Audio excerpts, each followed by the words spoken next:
আমরা যে সৌদি আরবের সাথে যে চাঁদটা উঠে, এটা তো আসলে বিশ্বের চাঁদ একদিন উঠে। এই জন্য বিশ্বের চাঁদ একদিন উঠলে আল্লাহ সাল্লাল্লাহু আলাইহি ওয়াসাল্লাম বলছেন যে যখন তোমরা চাঁদ দেখে রোজা রাখো, চাঁদ দেখে রোজা ছাড়ো। বিশ্বের একদিন চাঁদ উঠলে আর দুইজন সাক্ষী যদি বলে যে চাঁদ দেখা গেছে, সেই ক্ষেত্রে বিশ্বের মুসলমান এটা মেনে নিতে বাধ্য হবে। সেজন্য ইনশাআল্লাহ আমরা ওই নিয়তেই আমরা যে দেশে থাকি না কেন, ওই চাঁদ অনুযায়ী আমরা রোজা রাখি, চাঁদ অনুযায়ী রোজা ছাড়ি, চাঁদ অনুযায়ী আমরা ঈদ করি। এভাবে আমরা চলতেছি। আমি অনেক দিন ধরে কল্পনা করতে করতে আমি এইবার পূজা রমজান ঈদের থেকে আমি শুরু করছি।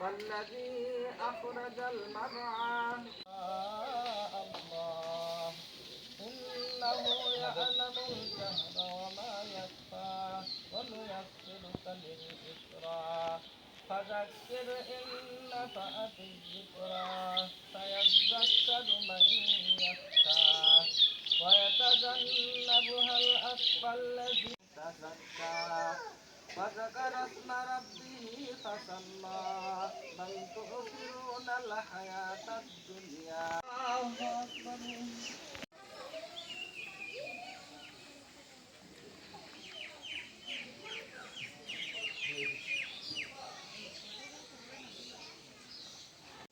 سمع الله لمن حمده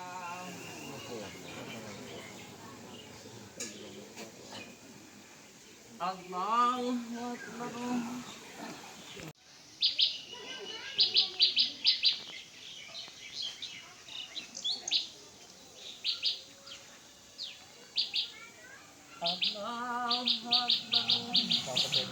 দেখুন, আমি ব্যাপারটি আগের ঘন্টায় কিন্তু জানিয়েছিলাম নামাজের প্রস্তুতি চলছে। এখন কিন্তু আমার পিছনে দেখতে পাচ্ছেন নামাজ চলছে। এখানে যারা রয়েছে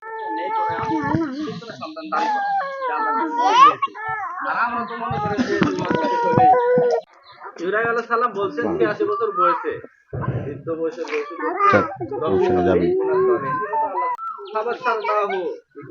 হালিম আল্লাহ তাআলা তাকে একটা মেয়ে পরামর্শ সন্তান দান করলেন।